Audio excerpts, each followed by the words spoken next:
sam Derviš Dedić i novi sam član Mladinskog kluba Brda.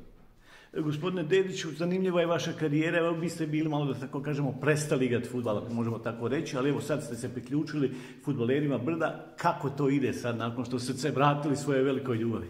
Pa ništa, evo došao sam na pripreme, sve ide dobro po planu. Da, kakvi su ciljevi ove sezone?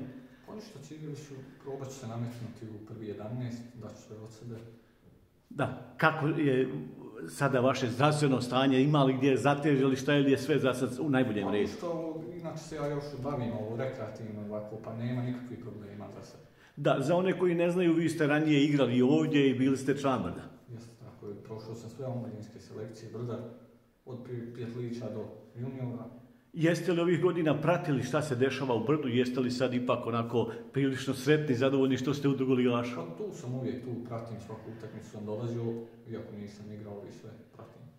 Hvala vam lijepo i naravno mnogo sreće u nastavku vaše karijere i nadam se da ćete izboriti svoje mjesto pod suncem kada je riječ o OFK Brdu.